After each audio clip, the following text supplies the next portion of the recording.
Oração a Deus vivo. Convido você a abrir sua Bíblia, Salmo de número 145.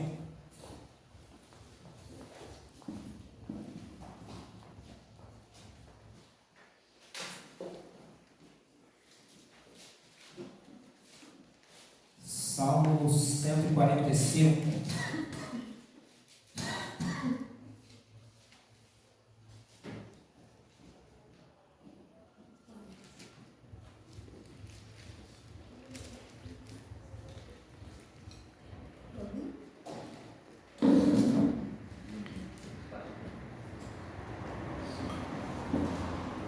Hino de louvor. Eu te exaltarei, ó Deus meu e Rei, bendirei o teu nome para todo o sempre. Todos os dias te bendirei e louvarei o teu nome para todo o sempre. Grande é o Senhor e muito digno de ser louvado, a sua grandeza é insondável. Uma geração louvará a outra geração as suas obras e anunciará os seus poderosos feitos. Meditarei no glorioso esplendor da sua majestade e nas suas maravilhas. Falarão do poder dos teus feitos tremendos, e eu anunciarei a sua grandeza.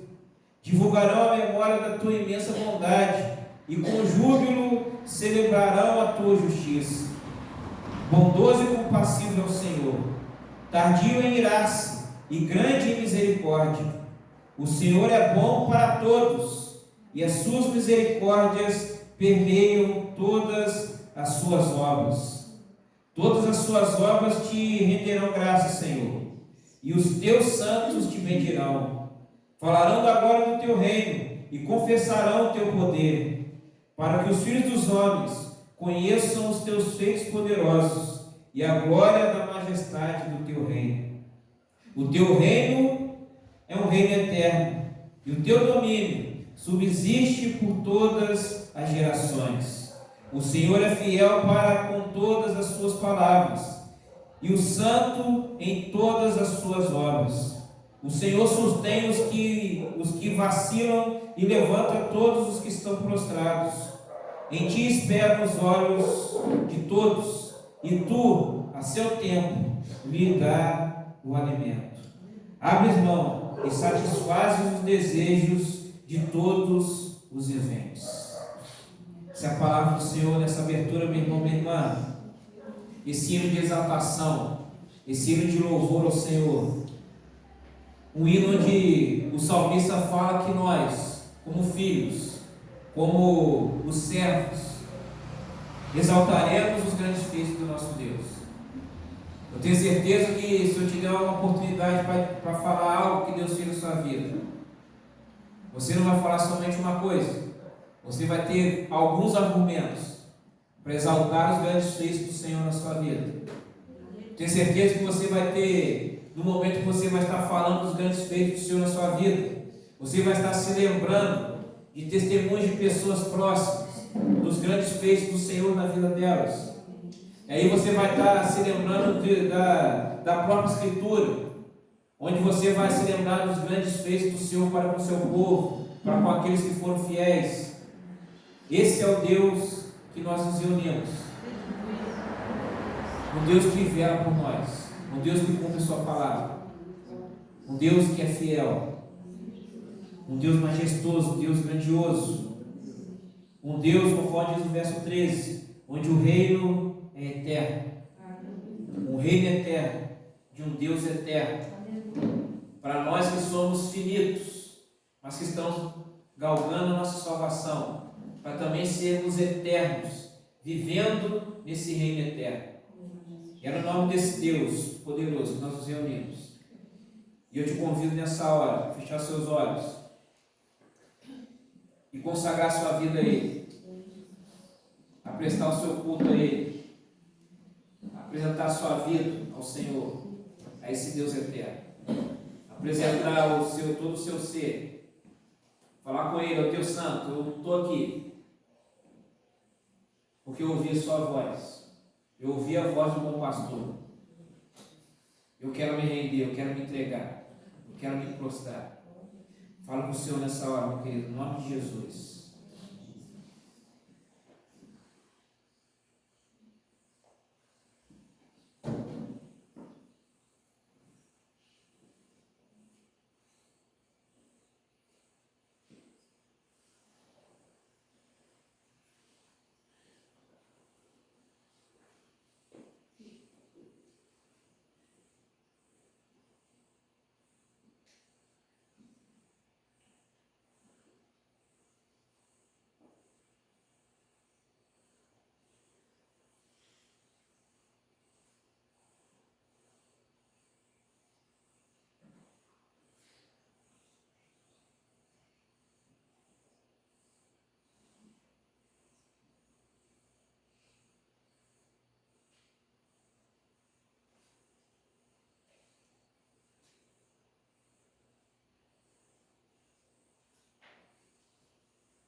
Nós louvamos o Teu nome, Pai Santo, na beleza da Sua santidade. Um Deus glorioso, um Deus grande, um Deus eterno, mas que mesmo assim olha por nós, mas que mesmo assim se importa conosco, mas que mesmo assim, mesmo nós não temos nada para oferecermos que seja de valor para o Senhor, mesmo que não tenhamos nada, não tenha nada que nós possamos fazer para que o Senhor possa mudar, que o Senhor é imutável, o Senhor permanece olhando para conosco, o Senhor permanece nos amando, o Senhor permanece nos deixando as portas da misericórdia abertas, para que nós possamos nos reconciliar com o Senhor, para que nós possamos nos voltar para o Senhor, para que nós possamos nos render aos seus pés, para que nós possamos também um dia alcançarmos a eternidade juntamente com o Senhor nesse reino eterno. Pai, em nome de Jesus, ó Deus, fala com o seu povo aqui nessa noite, das nossas vidas. Queremos ser ministrados pelo Senhor. Não queremos ouvir palavras de nós mesmos. Não queremos sabedoria humana alguma. Nós queremos nos voltar para Ti. Somente para Ti, ó Deus Santo. Nós oramos nessa noite, ó Deus Santo, clamando para que o Senhor faça conforme o Teu querer. Que o Teu Santo Espírito lhe quebrante os nossos corações. Que o Teu Santo Espírito ministre cada vida, diante de cada necessidade, desde o mais jovem até o mais velho nessa noite. O Senhor faça, Pai, aquilo que o Senhor bem apraz sobre nós nessa noite. Essa é a nossa oração, Pai. Quer que o Senhor nos ouve, de que muito mais o Senhor fará, além daquilo que pedimos, pensamos, imaginamos, além do que os nossos olhos podem ver.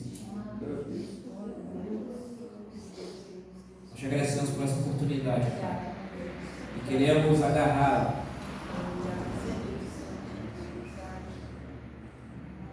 não jogar fora nessa oportunidade, não desperdiçarmos essa oportunidade. A Ti pertence a honra, a Ti pertence a glória, a Ti pertence todo o louvor, todo o poder. Em nome de Jesus, amém. Louvado seja o Senhor.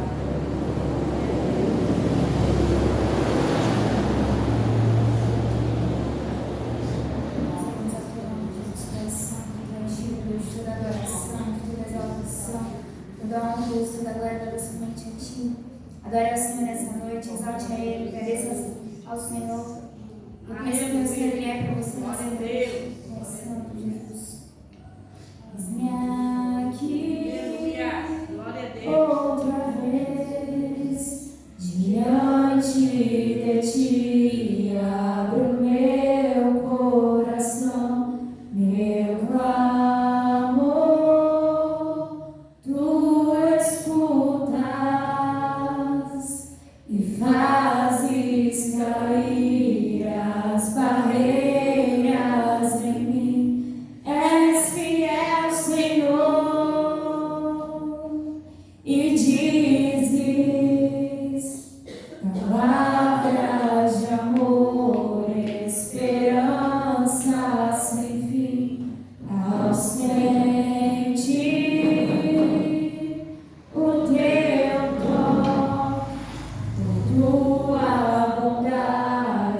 Glória a Deus.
Aleluia.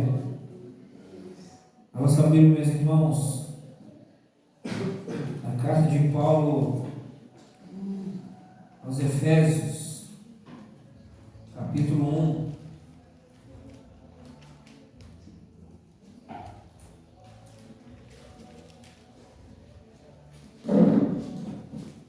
Carta de Paulo aos Efésios, capítulo 1.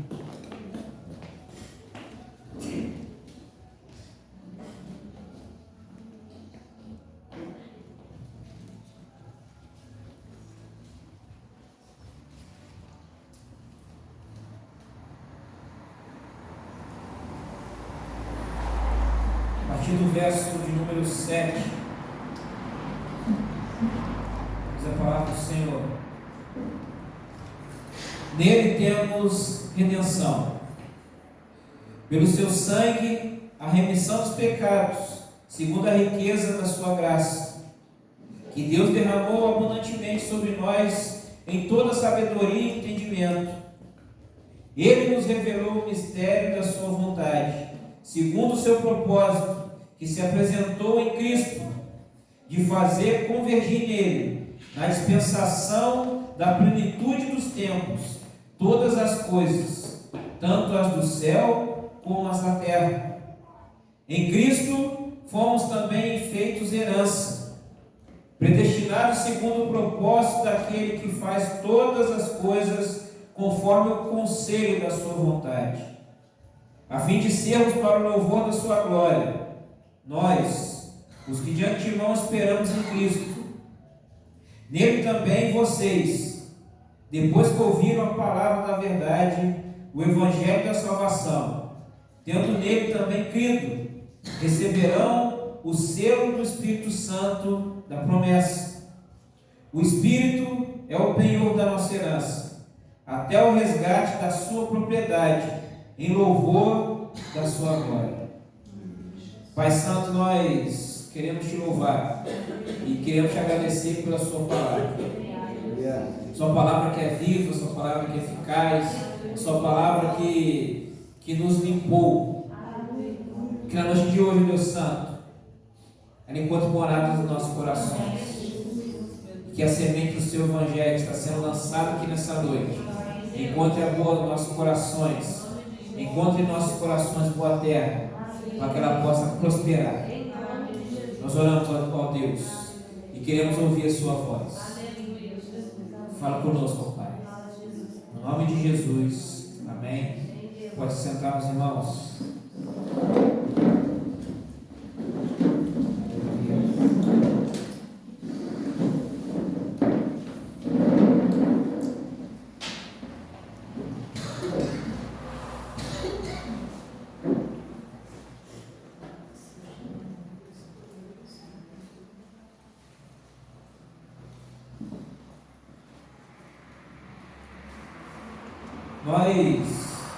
Nós já sabemos, mas é sempre bom a gente estar reafirmando as coisas. A igreja é um corpo. E o corpo, ele tem vários membros. Paulo já fala isso lá na carta aos Coríntios, ele dá essa explicação. E como um corpo que tem vários membros, onde cada um tem a sua função, cada um tem o seu objetivo, Paulo ele dá esse exemplo do corpo, essa analogia do corpo, falando dos ministérios. E Paulo como um apóstolo. O apóstolo ele tem como missão abrir novos caminhos. O apóstolo é aquele que é o explorador. O apóstolo é aquele que é o pioneiro. O apóstolo é aquele que abre portas. O apóstolo é aquele que treina pessoas. O apóstolo é aquele que, em fé e ousadia, ele meio que rasga no peito os caminhos para que o evangelho ele prospere, para que o evangelho ele cresça, ele avance. E Paulo, nesse ministério apostólico, onde nós vemos aí, provavelmente na sua Bíblia você vai ver alguns mapinhas aí, falando das viagens missionárias de Paulo. Primeira viagem, segunda viagem, terceira viagem. É Paulo cumprindo o propósito de Deus na vida dele. É Paulo abrindo caminhos, levando o evangelho onde não existia o evangelho, levando a palavra da salvação para pessoas que não tinham contato com o evangelho de Cristo, com o Deus verdadeiro. E a carta de Paulo aos Efésios, na cidade de Éfeso, era a cidade onde reinava a idolatria a uma deusa. Existia lá o templo à deusa Diana, o santuário à deusa Diana, a deusa mãe, a rainha dos Efésios, conforme eles diziam. E ali na cidade de Éfeso, tinha ali uma cultura de peregrinação de pessoas de diversas localidades para irem até o templo da deusa Diana, para ali fazer seus sacrifícios, para ali prestar a sua adoração, para ali colocar as suas ofertas, para ali depositarem a sua fé, a sua esperança. E Paulo chega em Éfeso, nesse turbilhão de emoções, nesse contexto de forte idolatria, não para anunciar ou falar sobre a deusa Diana, mas para dizer que o Deus verdadeiro não é aquele erigido num templo para uma deusa. Paulo chega em Éfeso para dizer, conforme o salmista diz: feliz é a nação cujo Deus é o Senhor.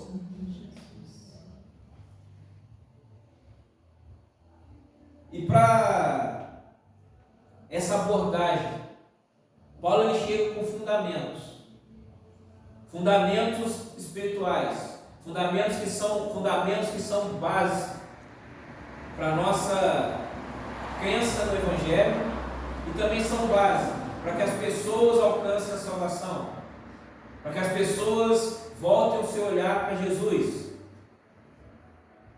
Lembrando, Éfeso era uma cidade idólatra, voltada para a deusa Diana. E Paulo, ele vem com a palavra, ele já começa a carta já com o pé no peito. E já chega falando de Cristo de cara. Paulo não veio com enrolação. E no verso que nós lemos, verso 7, após uma apresentação acerca de Jesus, falando que em Jesus que nós temos as nossas bênçãos, ele, a partir desse verso, do verso 7 que nós lemos, ele diz: nele temos a redenção. Aí você me pergunta, o que é redenção? A gente gosta de reproduz, fala as coisas muitas das vezes, porque está na igreja, mas a gente não sabe os conceitos. Nele nós temos redenção, mas o que é redenção? Redenção, traduzindo, é um resgate. Quando nós falamos que nós fomos redimidos, é porque nós fomos resgatados. Resgatados da onde? Resgatados da condenação eterna, resgatados do inferno, que era o nosso lugar. Nós caminhávamos a passos largos para o inferno, mas Cristo entrou na minha vida e Cristo entrou na sua vida. E nele nós temos redenção. Por ele nós somos resgatados. Nesse contexto de idolatria, nesse contexto de outros deuses, Paulo ele fala: olha, o verdadeiro resgate, a redenção que vocês estão querendo para vocês, ela vem através de Cristo. Ela não vem através da deusa Diana, ela não vem através de Baal, ela não vem através de Astarote, ela não vem através de Nimrod, ela não vem através dos deuses mitológicos da mitologia grega, da mitologia nórdica. Ela vem através de Cristo Jesus. Amém. E ele continua: nele nós temos redenção, pelo seu sangue, a remissão dos pecados, segundo segundo a riqueza da sua graça. Foi pela graça que nós recebemos essa redenção. Foi por causa de um favor que não era merecido que nós recebemos essa redenção. Foi por causa dessa graça que Ele foi na cruz do Calvário, derramou seu sangue por nós, para comprar essa redenção para nós. Quando nós vamos para o histórico do Antigo Testamento, a redenção era algo comprado. Se eu tinha um parente que se tornava escravo por conta de uma dívida, a pessoa que podia resgatar aquele escravo era um parente próximo. Ele tinha que pagar. Nós éramos escravos do pecado. Nós tínhamos uma dívida impagável com o Senhor. Mas aí veio o parente próximo, que é Jesus, o primogênito, o primeiro, e pagou com seu sangue o nosso resgate. Ele foi o resgatador. Ele trouxe a redenção. Ele nos fez livres. Não foi santuários feitos para Deus. Não foram peregrinações para cidades santas.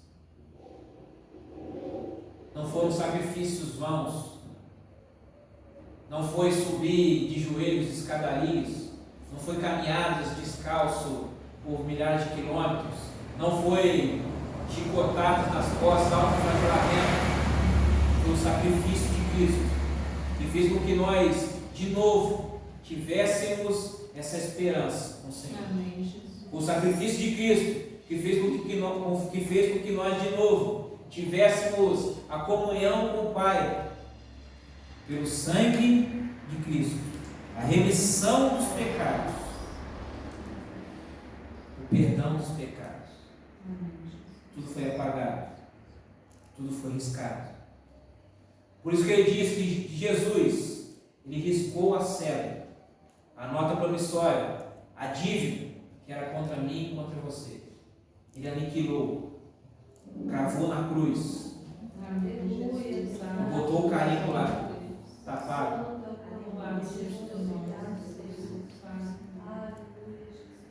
Eu gosto de ficar falando vários versículos, não para ficar aqui mostrando conhecimento. Nossa, como ele sabe vários versículos. É para você ter a noção da riqueza da palavra do Senhor. Que a palavra de Deus ela é rica, ela não se contradiz. Aquilo que é abordagem de um tema abordado em um livro, em um capítulo, ele é um gancho de uma outra situação, de um outro livro, de um outro contexto. E ali nós vamos entendendo toda a complexidade, a completude da obra redentora do Senhor. Ali nós vemos que cada passo do Senhor não foi em vão. Tudo aquilo que Deus foi estabelecendo, foi construindo como princípio, foi direcionando, tudo tinha um propósito. Tudo tinha um objetivo, tudo tinha um caminho. E o maior beneficiado, ou melhor, os maiores beneficiados, foram eu e você. Tudo foi caminhando para que nós pudéssemos de novo ter a comunhão eterna estabelecida pelo Senhor. Ele podia virar as costas, ele podia dar de ombros e virar, vocês que se virem. Mas ele preferiu, pela sua graça, vir em nosso favor. Vir em meu resgate, em seu resgate. Para que nós pudéssemos ser libertos daquilo que nos aprisionava. Eu falei aqui há algumas semanas que todo crente é um ex alguma coisa. Todos nós somos ex alguma coisa. A gente não pode ter, às vezes, você eu nasci na igreja. Não, mesmo você nasceu na igreja, você é um ex alguma coisa. Você pode não ter um testemunho daqueles que por muito tempo a gente dá grandes ibopes. O pessoal fala, Eu cheirei todo o pó que existia no mundo.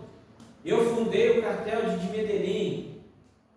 Eu ensinei o Beira-Mar a ser bandido. Eu fui o maior prostituto de todos os tempos. Mas Deus me encontrou. Nossa, olha, graças a Deus, uma pessoa. Eu sou um ex-tal, sou um ex-matador, um ex-ladrão, um ex-bandido. Às vezes você pensa, mas eu não tenho um testemunho desse, eu não sou ex-nada. Você é um ex-alguma coisa. Porque se você não abandonar algo que te afastava do Senhor, você não tem comunhão com Ele. Quando eu testemunho aqui na escola dominical, do que eu fiz lá semana passada, ontem, o testemunho dado para as pessoas, e ali eles viram que eu era um ex. Um ex o quê? Um ex várias coisas. Mas a tônica da pergunta era: quando você para de beber? Eu falei: sei lá quando foi. Mas a minha última vez que eu botei lá o Danone para dentro, eu me lembrei porque eu parei. Eu me lembrei. Eu parei por causa de Cristo. Ele me tirou desse lugar. Eu não posso voltar para o local que Ele me tirou. Essa foi a realidade para a minha vida. Em outras situações também, outras prisões que me prendiam, eu me tornei um ex-detento. Mas agora Cristo me libertou. Cristo me fez livre. Existem situações na sua vida que fazem com que você seja preso. Ou melhor, que fizeram com que você fosse preso. Mas eu declaro em nome de Jesus que a liberdade de Cristo reina sobre a sua vida. Você já não é mais preso. Você já não é mais escravo. Você gosta da liberdade que foi conquistada na cruz do Calvário. Você goza da redenção. Você foi resgatado. E uma vez que você foi resgatado, agora existe uma nova vida sobre a sua vida. Existe um novo tempo sobre você.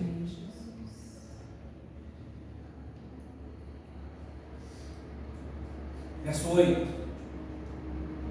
Que Deus derramou abundantemente sobre nós em toda sabedoria e entendimento. Ele nos revelou o mistério da sua vontade, segundo o seu propósito, que Ele apresentou em Cristo.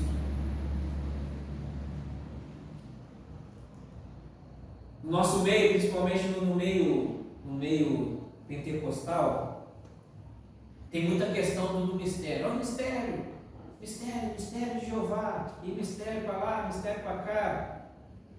Mas o Evangelho não é mistério. Evangelho é revelação. Evangelho, que mistério é algo oculto. O Evangelho não está oculto. Quando nós vamos para Apocalipse, João ele começa dizendo, livro do Apocalipse, revelação de Jesus Cristo. Não é mistério. Paulo ele escreve no mesmo sentido, um mistério que foi revelado. O pessoal da nova geração ele não sabe. O pessoal do digital ele não sabe. Mas alguns anos atrás, quando a gente tirava a foto, a gente precisava revelar. Só da nova geração não passou por isso. Tinha que ir lá comprar o filme lá da Fujifilm, da Kodak, e tirava a foto e tinha que revelar. Não é igual hoje. Tirava a foto e ficou boa não, para e tira outra. Tirava a foto e vamos saber como é que ficou no dia de revelar. Se ficou bom ou não. Era aquela ansiedade. Comprar um filme lá de 36 cores. Aí você tirava 10 fotos. Não, tem que esperar tirar o resto das fotos para poder revelar. E quando que ia acabar as 36? Só Deus sabe. Não ficava tirando foto aleatória, era só em evento. Aniversário, então. Depois de 4 aniversários, a gente ia saber as fotos do primeiro.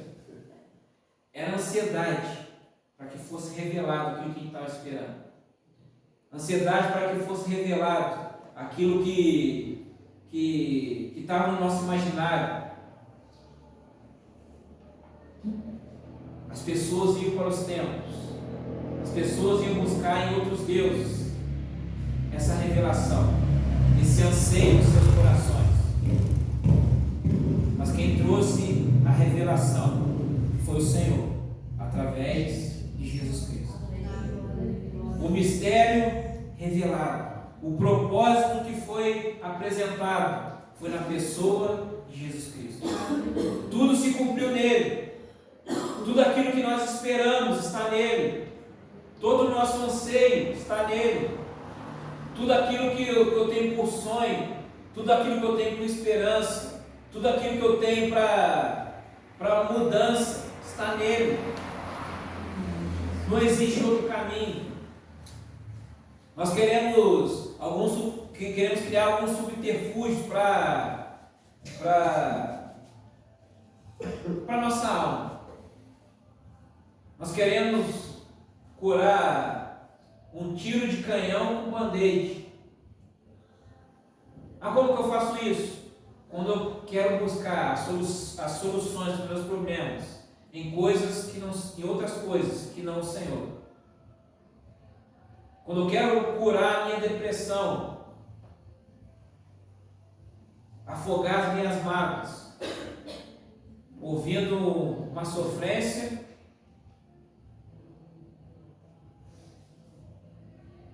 à beira do rio, tomando uma Heineken, que a da moda agora é Heineken, tomando uma Heineken, fumando charuto. Deixa eu sofrer. Vou curar minha sofrência, ouvindo a sofrência da vida. Eu vou curar uma desilusão amorosa, ouvindo lá o Chitãozinho Chororó das antigas, Leandro Leonardo. Lá eu vou chorar.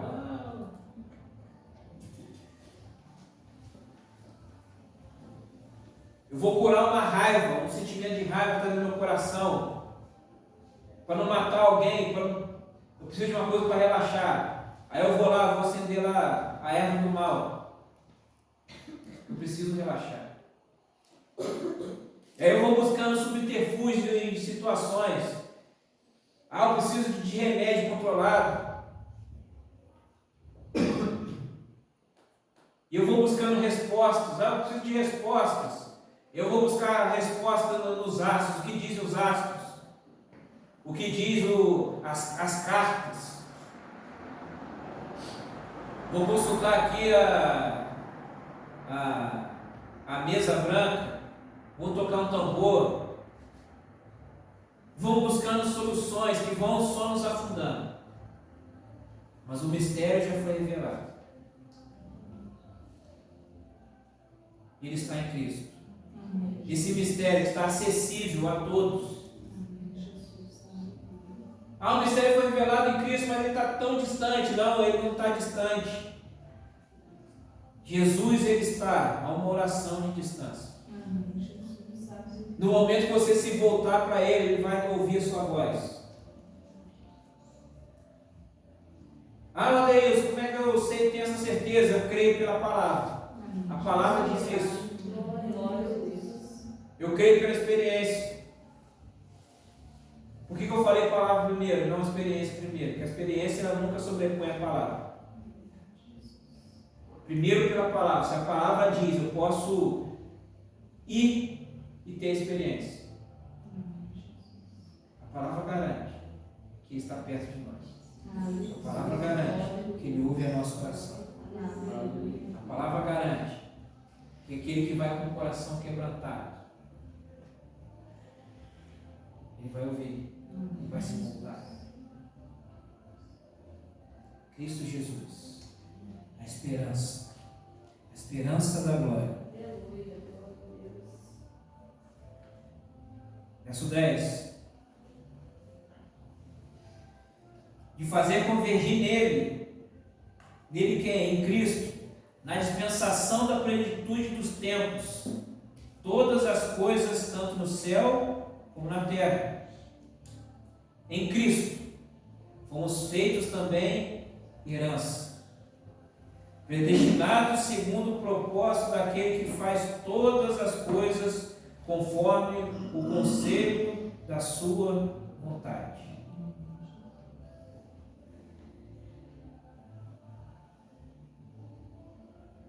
O salmista diz que filhos são herança.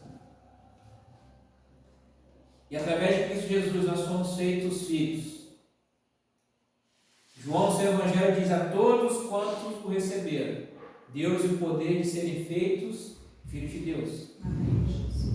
Se nós somos filhos de Deus, e filhos são herança, por isso que o apóstolo Paulo diz aqui, nós somos feitos herança em Cristo, por mérito dele.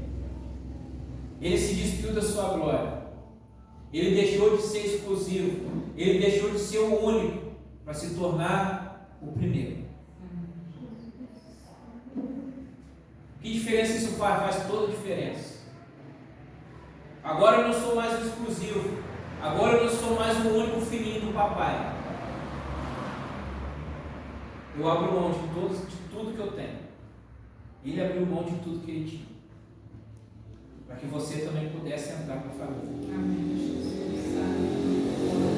Para que você também pudesse chamar o Deus, o Senhor de todas as coisas, o Criador de tudo, de Pai. Amém, Jesus. Por causa de Cristo. Para o judeu isso é uma ofensa. Para o religioso isso é uma ofensa. Para nós é a revelação do Evangelho. Aleluia. É ensinamento de Cristo Jesus. Nós podemos chamar o nosso Deus de Pai. Nós não precisamos de formalidades. O Senhor poderoso, excentríssimo, meritíssimo, ó grande eterno. Você pode simplesmente chamar de Pai. Eu brinco lá com um amigo de serviço. A gente fica lá aqui, ó, fica mostrando mensagem. Eu, no caso, a mensagem que minha sobrinha manda e ele da filha dele. A gente sabe quando elas vão pedir alguma coisa. Aí, no caso dele, é toda vez que ela manda mensagem, ela, pai, o senhor está bem, isso aqui, como é que está aí? Me chamou de senhor porque ela vai pedir. E logo depois que ele responde, ela vem ela. O senhor pode mandar um pix de tanto para fazer isso aqui? O senhor pode, não sei, o senhor deixa eu fazer tal coisa? Ele, falei aqui, é a deixa para a gente saber o que vai pedir. Para mim está vindo com a formalidade toda. Muitas das vezes nós com Deus é o mesmo sentimento. Não, fica agradar Ele, então eu vou falar com uma palavra bonita. Senhor, benedíssimo. Mas Deus ele não anseia pela sua formalidade. Deus ele anseia pela intimidade com Ele. Deus anseia você chegar e falar, pai. Deus anseia você chegar e falar, já chegar chegando. Tem situação que Ele não quer rodeio. E ficar lá rodeando, vai ficar rodeando até chegar no assunto. Em situação que Ele quer que você já se derrame, já fala uma vez. Ele já sabe. Ele só quer sinceridade no seu coração. Ele só quer sinceridade nas suas palavras. Ele não quer os escudos, que você levante os escudos. Ele quer que você seja sincero. E aí, Deus também é cultura. É um momento cultural, um momento de sabedoria. Da onde vem a palavra sincero?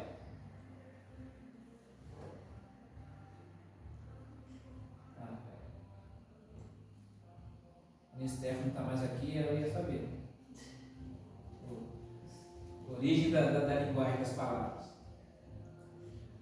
A palavra sincero vem do latim sincera. O que é sincera? Da onde que vem o sincera? Sincera é sem ser. Aí você está aí, né?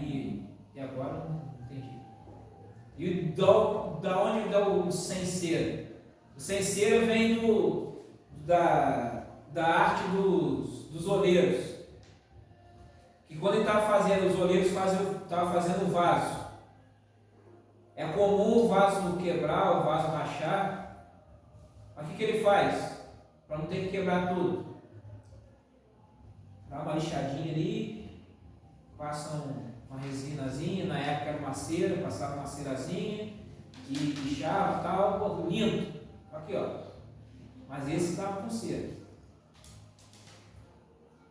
O vaso que dava acesso de primeira era o vaso sem cera.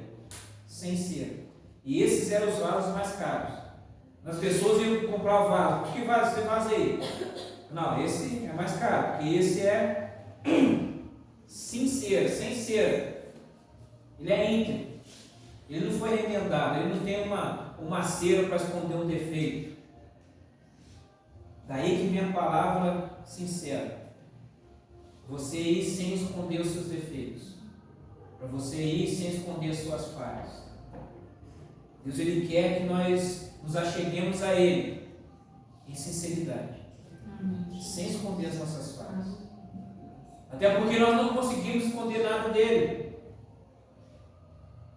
Mas Ele quer esse sentimento de você, ó Deus, eu estou aqui, ó. Estou mal. Estou me rasgando aos seus pés. O Senhor sabe que eu estou tentando, mas pelas minhas forças eu não estou conseguindo. Ou quando você está feliz, regozijante lá, mostrando a Deus a sua alegria, não precisa se conter, vai se extravasa o Senhor, em sinceridade. Da mesma forma que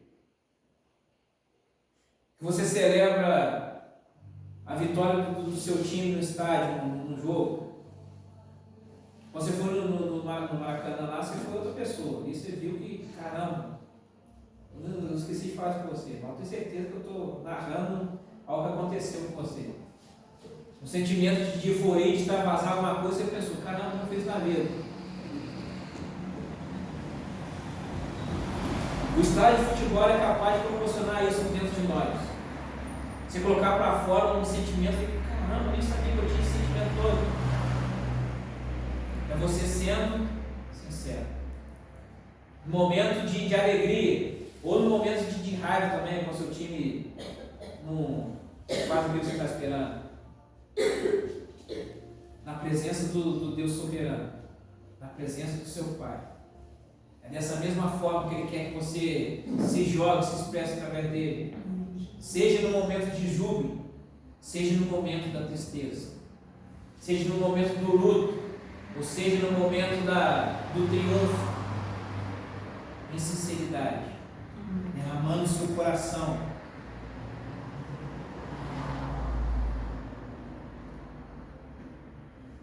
Verso 11, não, 13.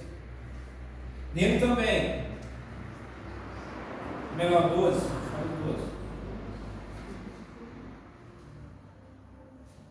a fim de sermos para o louvor da sua glória, nós que de antemão esperamos em Cristo. 13. Nele também vocês, depois que ouviram a palavra da verdade, o evangelho da salvação, tendo nele também crido, recebendo o selo do Espírito Santo da promessa. Aqui Paulo está falando, olha, primeiro nós, que ouvimos o evangelho primeiro, que nos abrimos para o evangelho primeiro. Qual a minha diferença para vocês? A diferença é que eu ouvi o evangelho primeiro. A diferença é que eu comecei antes. Mas aquilo que está sobre a minha vida, aquilo que foi disponibilizado para mim, também está disponível para você. Eu não tenho monopólio. Aquilo que me foi dado também está disponível para todo aquele que crê. Também está disponível para todo aquele que necessita receber. Por isso que ele diz de antemão, primeiro nós, e depois vocês, que ouviram a palavra da verdade, o Evangelho da salvação. Esse é o nosso alvo. É para isso que nós estamos aqui. É para isso que nós pregamos o Evangelho. É para isso que toda oportunidade que nos é dada, nós queremos mostrar Cristo. Por quê? Porque o nosso alvo é a salvação. Não somente a nossa, mas aqueles que estão à nossa volta. Nós alcançamos salvação para nós, mas não é um feito egoísta. À medida que eu fui salvo, o meu desejo é que os outros também sejam salvos. Uma vez que eu fui salvo, uma vez que essa palavra me alcançou, o meu desejo é que essa palavra também alcance outros, que transforme a vida de outros. Para que eles vejam que, olha, eu também estava num caminho de perdição. Muitas das vezes estava até do seu lado, fazendo as mesmas coisas que você fazia, junto com você. Mas agora, olha onde eu estou. Olha o que Cristo fez comigo. Essa palavra me transformou. Esse Evangelho da salvação veio para mim. Eu criei nele. E agora a chance é sua.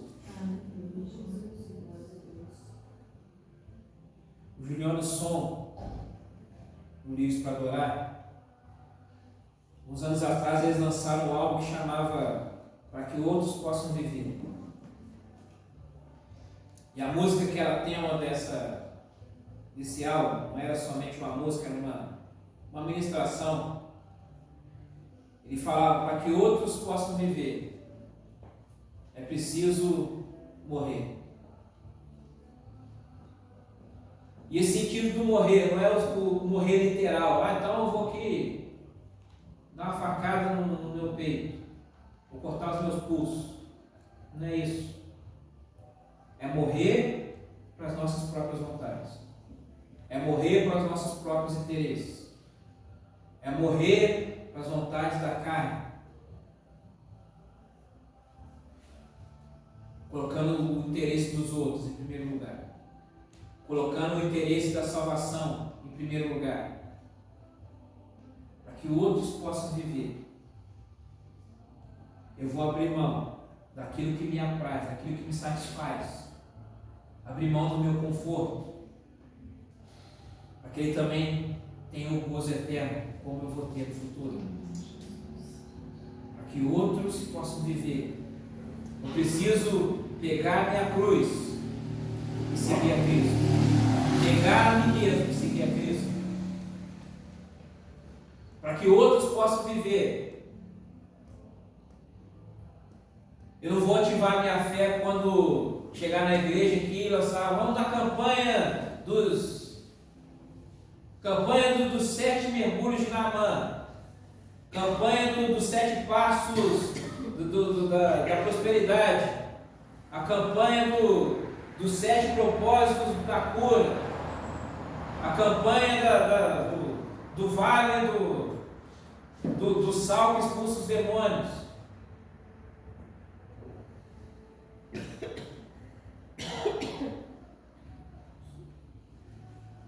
Para que outros possam viver. É a campanha, conecte-se a si mesmo e siga Cristo. Para que outros possam viver.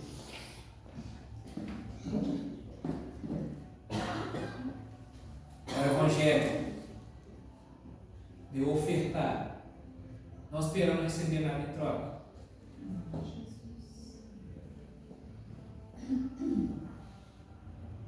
É o Evangelho da prosperidade, onde eu falo, olha, oferte na minha vida, que eu sou tua terra, para que você prospere.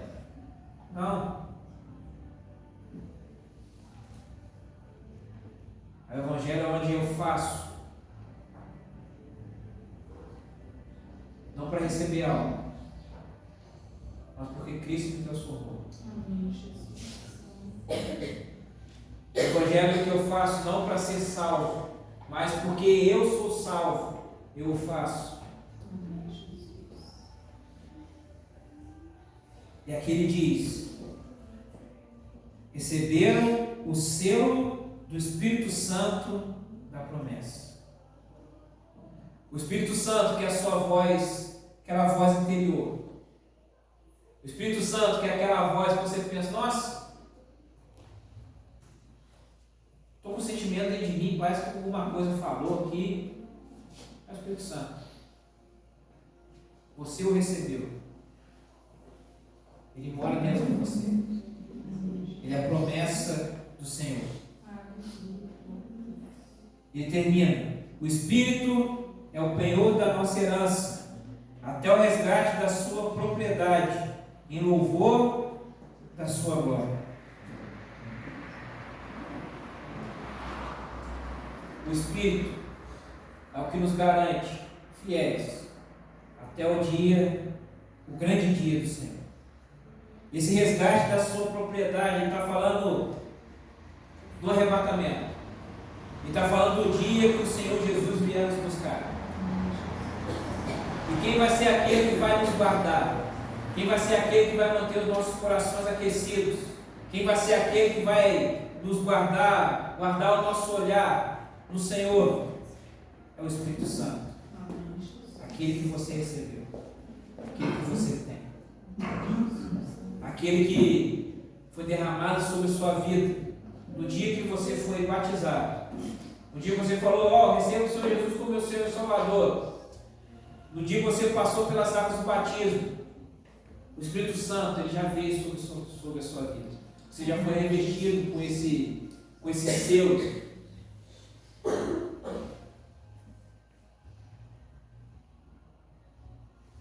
E agora você é direcionado por ele. Você é guiado, dirigido por esse Espírito. É esse Espírito que vai ser a sua voz na consciência. É esse Espírito que no momento que você fala para o Espírito Santo, no momento que eu estiver planejando pecar contra o Senhor, se você já queira me dar o toque, vai ser Ele que vai ser o seu freio. Vai ser Ele que vai te dar o discernimento. Eu me lembro até hoje das palavras do irmão Zé Elias. Época lá ele era professor da escola dominical. Ele falava: crente não peca em paz. Vocês nunca mais vão pecar em paz. Que no dia que vocês forem querer pecar, vai aparecer na mente de vocês a minha imagem falando. Eu falei: ele está zoando a minha cara. E todas as vezes, na época eu ia na igreja, mas eu não era crente. E todas as vezes que eu ia para o crime, e não é que apareceu o Zé Elias na minha frente, parecia ele falando, parecia lá, lembro até hoje isso, parecia lá a imagem certinho do quadro branco que tinha lá na sala da escola dominical, e lá tinha a letrinha lá, que só Jesus na causa, mas a letrinha feinha dele lá no quadro, lá, vinha na minha cabeça as falas. Eu falei: quem fica esse cara me atormentando aqui, aparecendo na minha cabeça? Bem que ele falou, mas não era macumba gospel dele não. Aquele era o Espírito Santo. O Espírito Santo me fazia lembrar das palavras dele. O Espírito Santo me fazia lembrar dos ensinamentos dele. E tinha momentos que eu estava no crime que eu recuava. Eu falei: não dá mais. Eu não consigo. Por quê? Porque ele era o freio. Até o momento que eu parei, desisto de lutar, desisto de conta. E eu falei para o Espírito Santo: quando eu fizer alguma coisa, o Senhor me dá o toque.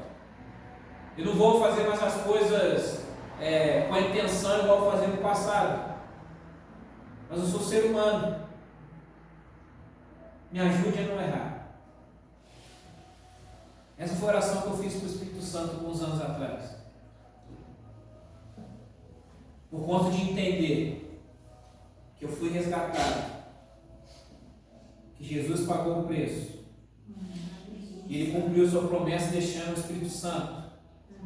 E é o Espírito Santo que governa. É o Espírito Santo que dirige. É o Espírito Santo que fala. Na noite de hoje, meu irmão e minha irmã, eu proclamo você ouvir a voz do Espírito. Assim como João falou às 7 igrejas, quem tem ouvidos ouça o que o Espírito diz às igrejas.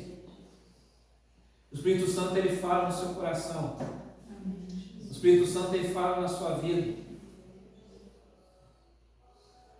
Desde quando ele fala? Há muito tempo. Quando eu aceitei a Cristo, quando comecei a caminhar com o Senhor, eu comecei a perceber que o Espírito Santo ele falava comigo já há muito tempo, eu que me negligenciava. Eu que não sabia discernir que era a voz do Espírito. Ele levantava pessoas, tinha as pregações, tinha as aulas da escola dominical, e eu só nunca ouvia, não estava dando ouvidos. Até o dia que os meus olhos se abriram. E quando meus olhos se abriram, ele parou de falar? Não. Ele continuou falando. O Espírito ele fala. O Espírito ele dirige. O Espírito ele governa. Para que o Espírito governe, é necessário que você deixe o centro do seu coração para que ele possa governar. Existe um grupo de teatro antigo, nem sei se existe mais, existia. Eles têm uma peça que se chama O Banco das Decisões. E nessa peça está lá o indivíduo com seu banco. E ele senta no banco quando ele vai tomar alguma decisão. Todas as vezes que ele ia tomar alguma decisão, ele se sentava no banco. E na peça mostra ele ali sentado para tomar uma decisão e vem Jesus. Ele fala: Jesus, você está aqui? Toma aqui. Esse é meu banco, senta aqui. Esse é meu banco das decisões. Agora eu não vou mais tomar nenhuma decisão. O Senhor vai tomar as decisões por mim. E ali na peça ele vai retratando situações que coisas estão sendo oferecidas para o rapaz. E Jesus, que estava no banco da decisão, Jesus falava: não. Só que ele ponderava com Jesus e sentava no banco, tirava Jesus do banco. Quando ele via, estava ele sentado no banco e Jesus de pé. Não é uma pessoa governada pelo Espírito. A pessoa que é governada pelo Espírito, quando tem esse banco das decisões, ele de fato coloca o banco, bota o Espírito Santo para sentar no banco. E é o Espírito que governa todas as suas decisões. É o Espírito que governa as suas direções.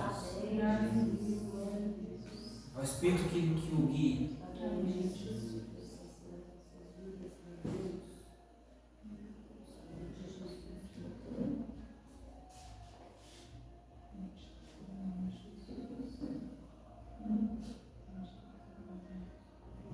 É a coragem de dizer, como o apóstolo Paulo diz: já estou crucificado em Cristo. Agora não vivo eu, mas Cristo vive em mim. Se coloque de pé nessa hora, meus irmãos.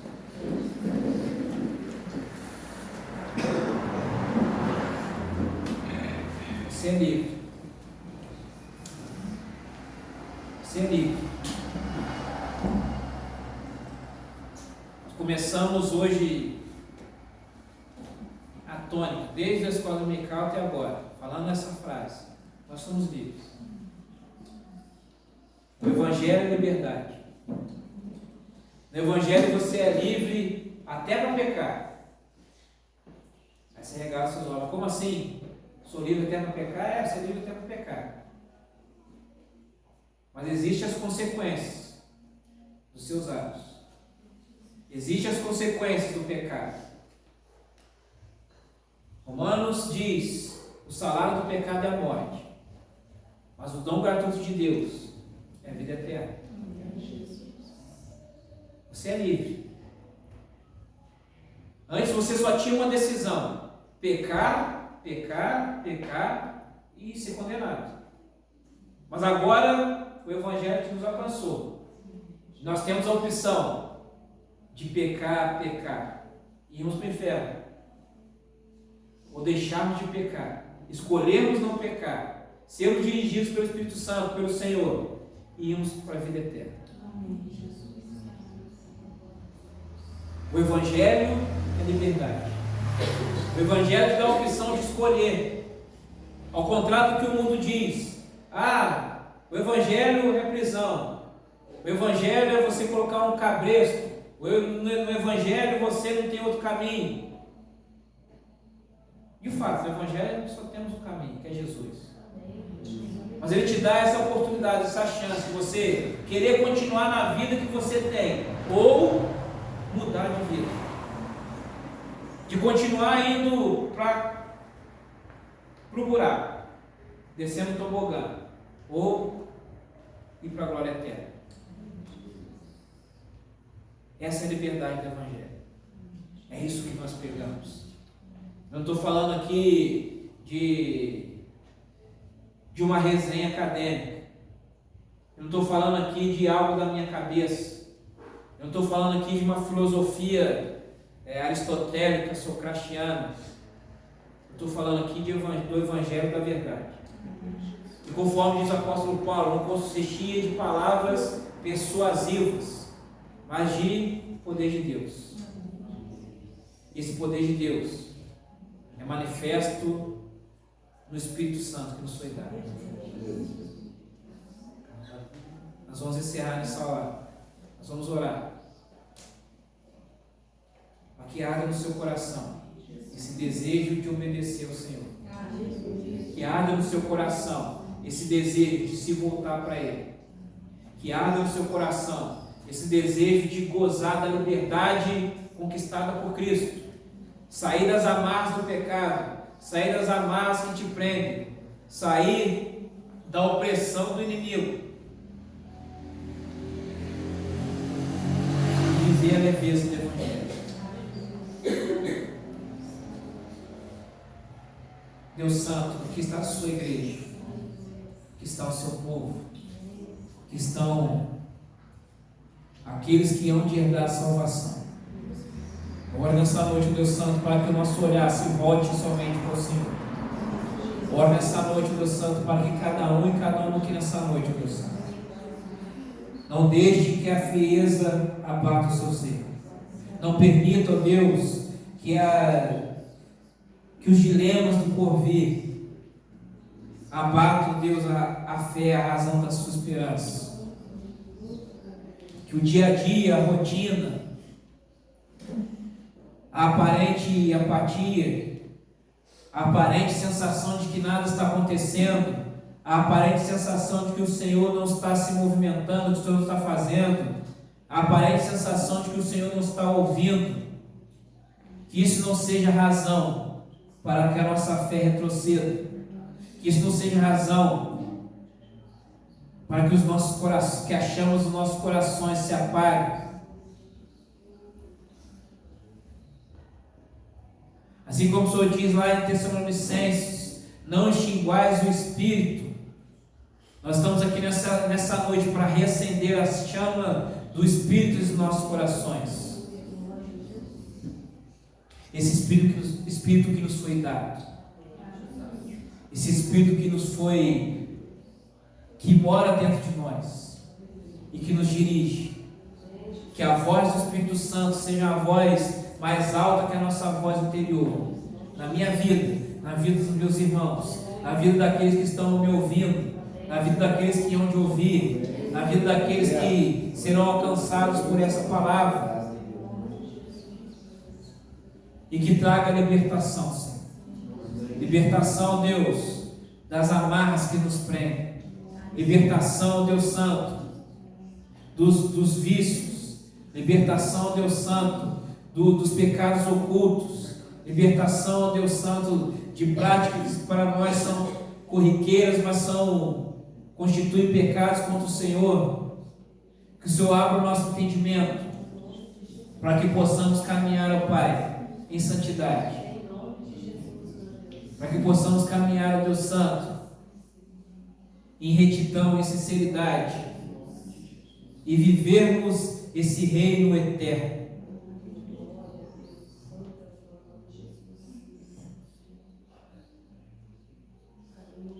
O bom Deus de fidelidade, o Deus fiel.